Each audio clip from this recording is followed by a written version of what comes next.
We are tracking fast-moving and extraordinarily consequential developments unfolding across the Middle East tonight. The United States Central Command CENTCOM has released new footage confirming that American forces continue to carry out what the Pentagon is calling precision strikes across multiple locations inside Iran. This comes at a critical and frankly delicate moment, as President Trump has now extended his pause on striking Iranian power plants and energy infrastructure, a move that appears designed to create space for diplomacy while simultaneously keeping maximum military pressure on the table. The situation on the ground is evolving by the hour. Negotiations are reportedly ongoing through back channels. And yet the guns have not gone silent. The question that every analyst, every diplomat, and frankly every citizen watching tonight is asking: where does this end, and how does it end? Segment 1. The deadline extension anchor bill. Let's break down exactly what the president announced. For the second time now, President Trump has extended the deadline he set for Iran, demanding that Tehran allow commercial and international ships to move freely and safely through the Strait of Hormuz, one of the world's most critical and strategically vital waterways. Roughly 20% of the world's oil supply passes through that narrow passage. Closing it, or even threatening to close it, sends shockwaves through global energy markets. The president announced the new extension on his Truth Social platform, writing directly that he is, and I'm paraphrasing here, pausing any strikes on Iranian energy infrastructure until April 6th, while making clear that talks are actively ongoing. He described the pause as a window, not a surrender, not a retreat, but a window for Iran to demonstrate good faith. Notably, Trump stated that Iran had reached out diplomatically and had, as a gesture, allowed 10 ships to pass through the strait. He framed this as a meaningful signal. Speaking publicly, the president was characteristically blunt about Iran's position, suggesting their leadership is actively seeking a deal and that anyone who had seen the damage inflicted on Iran's military and economic infrastructure would understand why. Segment 2. Iran pushes back. Reporter Mike Tobin. But here's where the picture gets significantly more complicated. Iran's surviving senior leadership has publicly and categorically denied that they initiated any outreach for negotiations. Iran's foreign minister came out with a forceful statement, calling the American military campaign unjustified and brutal. He stated that the conflict began on February 28th, placing full responsibility for the escalation on Washington, and insisted that Iran had already been engaged in a diplomatic process aimed at resolving American concerns over Tehran's nuclear program before the strikes began. So we have a direct and very public contradiction. President Trump says Iran reached out. Iran says they did not. Someone is not telling the truth. And in the fog of war and diplomacy, determining which side is being straightforward is enormously difficult. What we do know is this: the strikes are continuing. The pause applies specifically to Iranian energy infrastructure and power plants, not to broader military targets. CENTCOM's released footage makes that crystal clear. American air power is still very much active over Iranian territory. Segment 3. Israel's operations in southern Lebanon. Reporter Mike Tobin. Meanwhile, on a separate but deeply connected front, the Israeli Defense Forces are conducting significant operations in southern Lebanon.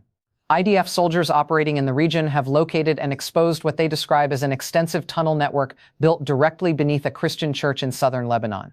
The Israeli military stated clearly that the use of religious sites, churches, mosques, or any place of worship for military purposes is a direct violation of international law. They accused Hezbollah of deliberately exploiting the Christian civilian population in southern Lebanon, effectively turning their most sacred places of worship into operational war zones and military infrastructure. This is an extremely sensitive and politically charged accusation.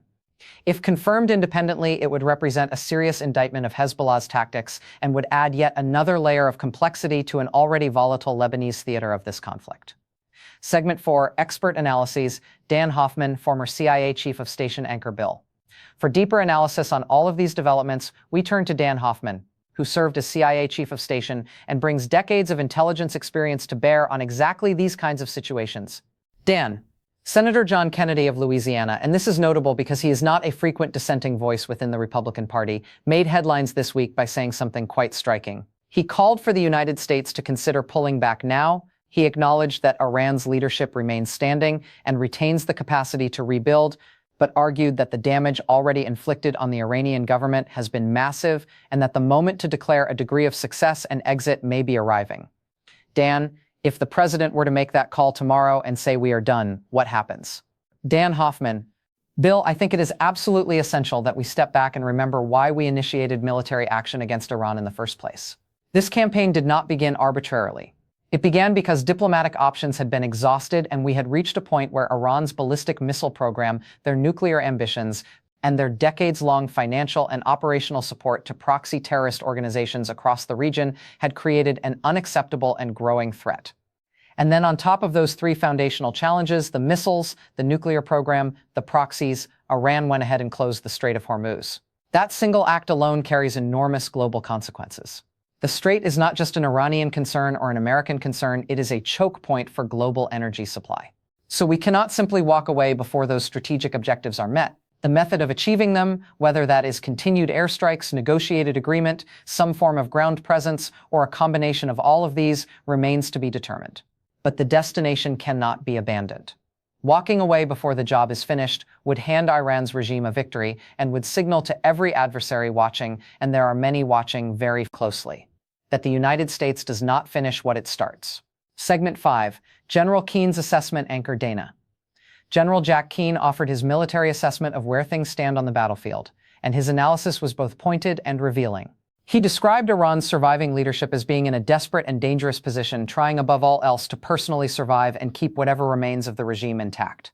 He used a compelling analogy, saying that the United States is essentially on the 20-yard line moving toward the goal, and Iran is doing everything in its power to put obstacles in the way, knowing full well how close American forces are to achieving their stated military objectives.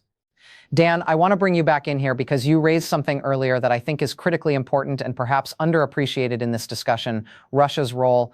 Segment 6, Russia's shadow over the conflict. Dan Hoffman, this is not a two-player conflict. Russia is very much involved, and their involvement is calculated and deliberate. Russia wants this war to continue for as long as possible. They want to see the United States and our allies absorb maximum pain economically, militarily, and politically. Russia views their war in Ukraine as a proxy conflict against Europe, NATO, and by extension, the United States. Iran is Russia's ally in this broader strategic framework. What Russia is doing is providing Iran with two things of enormous value: strategic intelligence and drones. This is not new behavior. Russia provided similar assistance to the Taliban in Afghanistan, assistance that was used to kill American soldiers. They are running the same playbook again in a different theater. Iran's ballistic missiles and drone capabilities, whatever remains of them after American strikes, are dispersed and hidden. They are not a spent force. And I want to come back to something that should alarm every single person watching tonight. There are reportedly approximately 1,000 pounds of enriched uranium that we have not yet located. That uranium matters enormously. It is the core issue. If that material is not found, secured, or destroyed, then even a negotiated end to this conflict leaves a catastrophic loose end. Iran also has a clear incentive to drive turmoil in global oil and gas markets. Economic pain serves their interests, it pressures American consumers, strains our allies, and creates political headaches for the president domestically. And here is the bottom line that General Keene and I agree on completely. If the Iranian regime survives this campaign without having to meet our stated objectives, without giving up their nuclear program, without abandoning their ballistic missile development, without ending support to proxy terrorist organizations, then that is a victory for Iran. A damaged Iran with its regime intact and its nuclear ambitions preserved is still a dangerous Iran. Segment 7. What does the April 6th deadline mean? Militarily. Anchor Bill. Dan, help us understand something that I think is easy to misread. The president announced a delay until April 6th. On the surface, that sounds like a pause across the board. But that is not actually what is happening, is it? Dan Hoffman, correct. And this distinction matters enormously. The pause is specifically and exclusively on striking Iran's energy infrastructure, power plants, oil facilities, that category of target. It is not a pause on everything. The broader air campaign targeting Iran's military and industrial base continues. American airspace dominance over Iran continues. The pressure does not stop. It is calibrated and adjusted, not removed. What the president is doing in parallel is keeping every diplomatic door open, behind the scenes. And this is where the intelligence community plays a crucial role. The CIA and our partner agencies are actively collecting intelligence on the Iranian regime. Specifically, they are trying to determine whether there are figures within the Iranian government who are pragmatic enough or desperate enough to try to save what remains of their country by striking a genuine deal. A deal that would include significant sanctions relief and a real pathway toward economic recovery for the Iranian people in exchange for concrete, verifiable concessions on the nuclear program and the missiles. If those diplomatic openings do not materialize, if the 10 days pass and Iran remains defiant, then this period will not have been wasted. It will have been used to finalize planning for what comes next. And what comes next, based on unconfirmed but widely circulating reports, could include a ground component. Reports suggest the Pentagon is examining the possibility of deploying as many as 10,000 additional troops to the region. That is not a small number. That is a serious, significant force augmentation that would fundamentally change the character of this conflict. Segment 8, the bigger picture anchor Dana. So to summarize where we stand tonight, American precision strikes on Iran continue even as a diplomatic pause on energy infrastructure targets is in effect.